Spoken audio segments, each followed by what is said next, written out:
fighting for better conditions on campus. In the 60s, SDS protested the Vietnam War. In the 2000s, SDS protested U.S. involvement in the Middle East. And now we're fighting the Trump administration's crackdowns on immigrants and Palestine support. President Rob's hearing was titled "Beyond the Ivy League: Stopping the Spread of Anti-Semitism on American Campuses." This reference to the Ivy League has a dual purpose.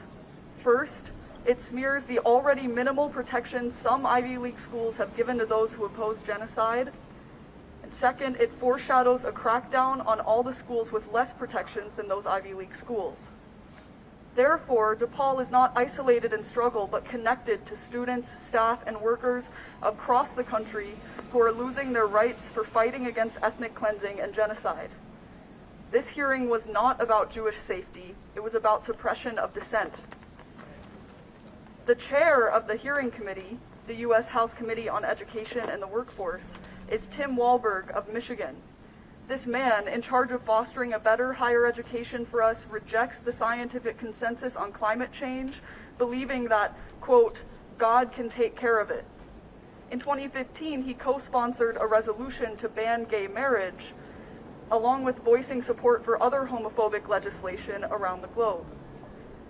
This man, in charge of fighting anti-Semitism on campus, was a pastor and division manager for the Moody Bible Institute, an evangelist institute that preaches anti-Semitic prophecies of the rapture and promotes anti-Semitic views like Messianic Judaism.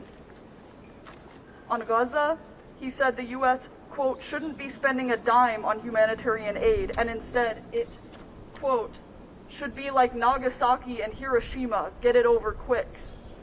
This hearing was a farce, and it was a dangerous farce. These Jewish safety hearings are an imperialist campaign to maintain U.S. interests in the colonization of Palestine, or else.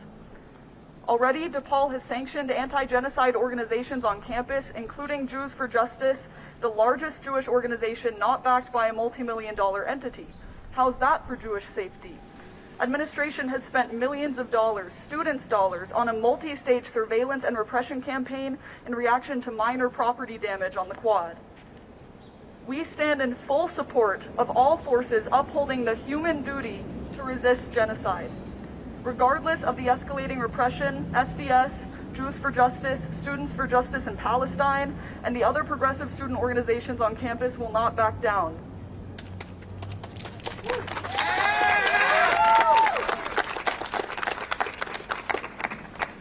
Next, we're going to hear from Ezra, who is a co-founder of the campus organization Jews for Justice.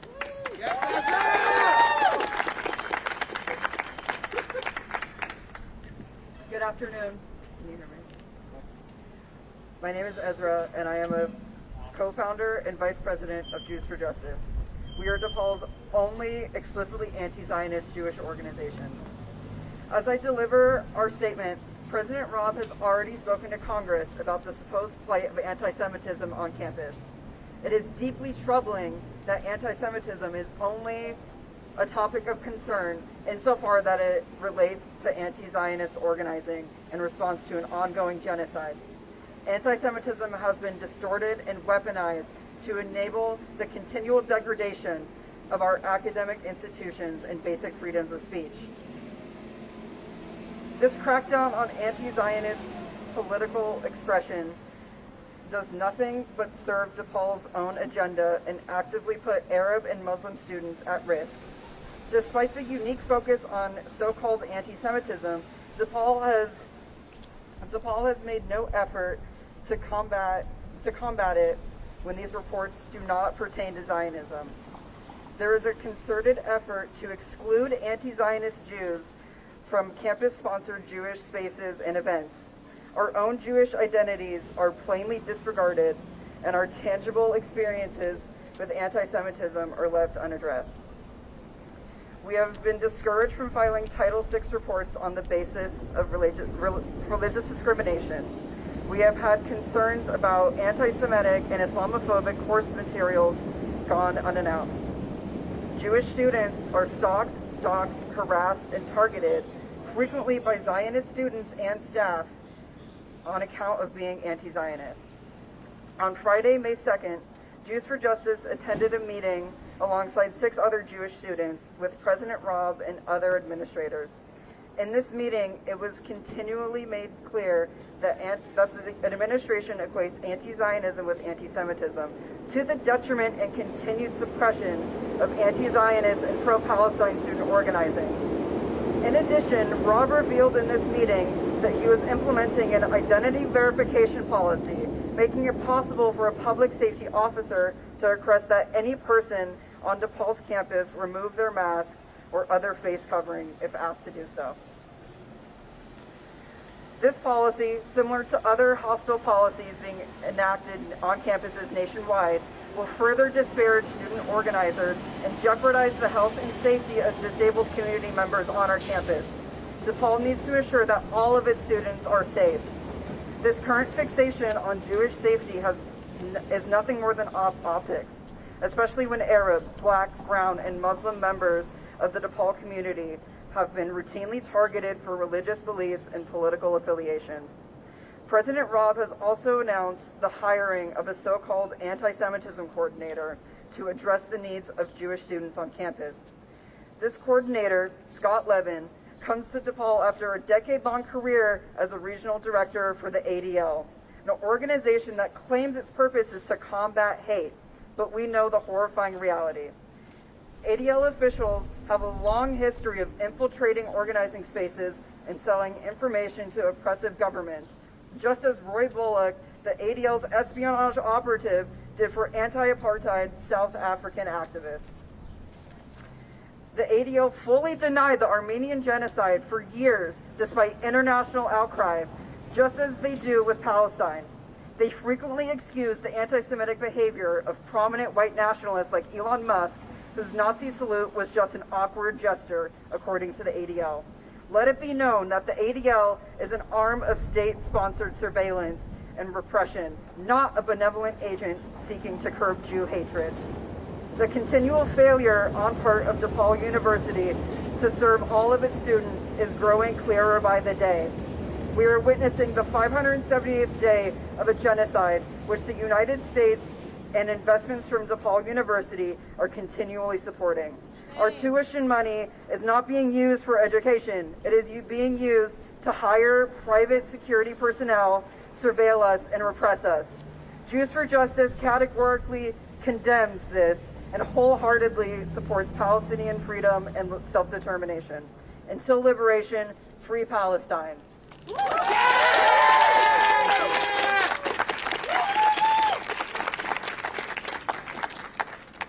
Next, we're going to have Jerica Klinkner, the Student Government Association's Vincentian Liaison.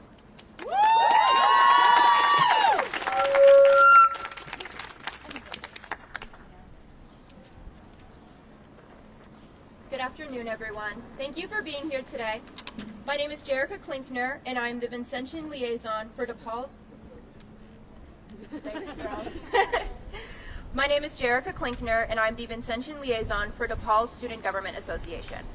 I'm speaking today on behalf of the student body whose passion and dedication to justice exemplify the values that DePaul holds dear. DePaul University's mission, rooted in Vincentian tradition, calls us to uphold dignity, equity, and the pursuit of systemic change for the common good. At its core, our mission emphasizes the importance of creating a community where every individual's voice is valued and heard. This is not just a statement of ideals, but a call to action, a commitment to engage meaningfully with the issues of our time. In light of current events, I want to affirm that the ability to express opinions, raise concerns, and advocate for change is not only a fundamental right, but also a vital part of what makes our university community strong. Our students have consistently demonstrated a commitment to these values, engaging in peaceful and constructive efforts to bring attention to the issues that matter most to them and our broader society. I want to emphasize that the Student Government Association stands firmly in support of our students. We believe that fostering an environment where diverse perspectives can be shared without fear of retribution is essential to fulfilling DePaul's mission. When students engage in dialogue, especially in the form of protest, they are participating in a tradition that seeks to challenge injustice and inspire positive change. As representatives of the student body, we urge all stakeholders, students, faculty, staff, administrators, and external entities to work together to uphold these principles. As we move towards a culture of accountability, this moment is an opportunity for us to reaffirm our shared commitment to the Vincentian values. Together, we can ensure that DePaul remains a space where our mission thrives and where every member of our community feels empowered to contribute to meaningful change. Thank you.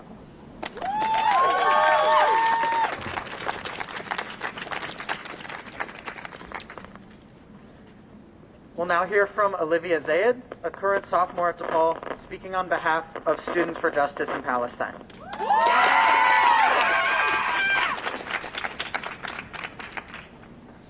Hello, good afternoon, everyone. My name is Olivia Zayed. I'm a current student at DePaul, and I'm a member of SJP, and I'm a Christian Palestinian.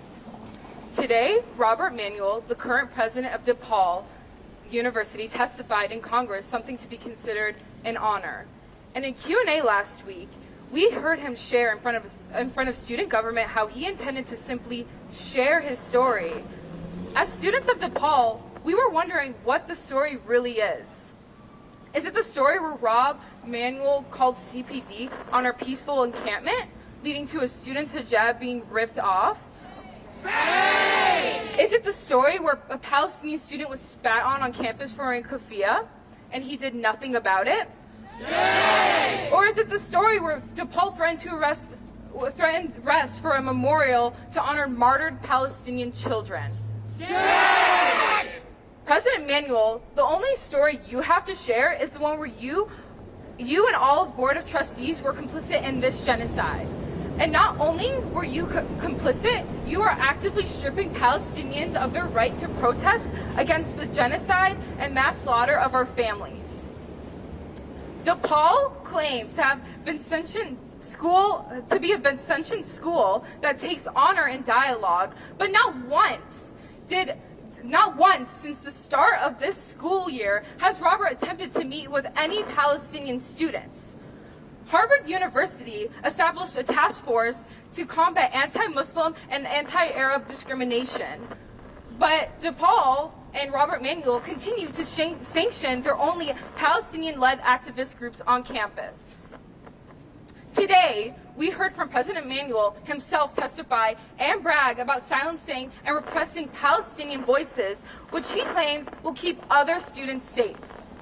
He has made it clear that he supports the stereotyping of Palestinian students as violent criminals not worthy of free speech. Shame. Shame! President Manuel gave into Chairman Wahlberg's racist demands of limiting Palestinian presence on campus, promising to reprimand SJP at an upcoming disciplinary hearing rather than vowing to protect free speech and its Palestinian students. As a Palestinian student myself, I want to make it clear that President Manuel, Chairman Wahlberg, and Donald Trump, no matter how many times you try to silence us, the world will testify to the complicity of leaders like you in this genocide. The blood of 50,000 Palestinians and counting are on the hands of those who continue to dehumanize us and silence us. It is a privilege for me to be standing here right now in front of you, living and breathing. We will not be pressured and scared into staying silent while our people are being starved, murdered, and mutilated.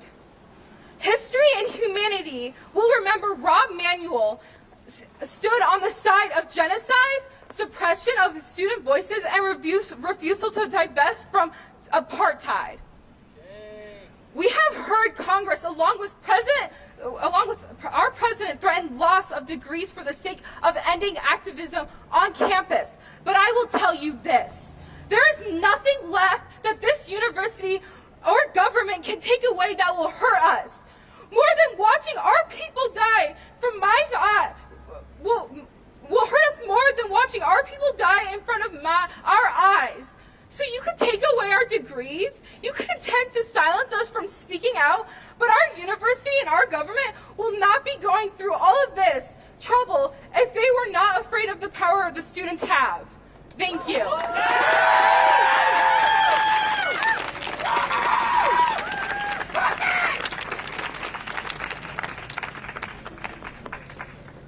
And now we're going to hear from Nick from the United States Palestinian Community Network. When students are under attack, what do we do? Stand up, fight back! What do we do? Stand up, fight back! What do we do? Stand up, fight back! Good afternoon, everyone. My name is Nick Seuss. I'm a member of the U.S. Palestinian Community Network. Last name is spelled S-O-U-S. I come here today as a member of the broader Palestinian community here in Chicago, as a DePaul alumni, and as a Palestinian Christian, to say shame on President Rob Manuel for agreeing to testify before the right-wing Congress and comply with their attempt to silence free speech on this campus, as students rightfully protest against what is now almost 20 months of a genocide and intentional starvation of Palestinian people in Gaza. Say shame. Shame! Today, the university's administration has shown that Vincentian values are nothing but a marketing scheme to lure students to this university for profit. As the Pope was doing daily check-ins with churches bombed in Gaza throughout this genocide, Robert Manuel and the DePaul administration was using resources like CPD to raid and brutalize Palestinian students and allies peacefully protesting. While the Pope has donated his vehicle to the people of Gaza to be used to provide medical resources, Robert Manuel testifies before fascists. This institution has made clear that Vincentian values to presidents like Rob Manuel and the rest of the administration are right-wing values. They do not care about progress or supporting our communities here locally or investing in our communities here locally. The Palestinian community of the Chicagoland area support and will stand side by side with SJP DePaul, all the brave SJP chapters throughout this city and country, and student organizers, just as we've done during the encampments, just as we've done during the raids. And I say this to the students: do not be afraid of these cowardice intimidation tactics. You are stronger than anything they throw at you. Free, free Palestine! Free, free Palestine! From the river to the sea! From the river to the sea! Palestine will be free! Palestine will be free! And with that, we will take any questions from media if there are questions. The young woman who spoke from the her organization, I know in the testimony we heard from today that that's one of the student groups that has been suspended from holding events on campus. I don't know if you'd like to speak to that.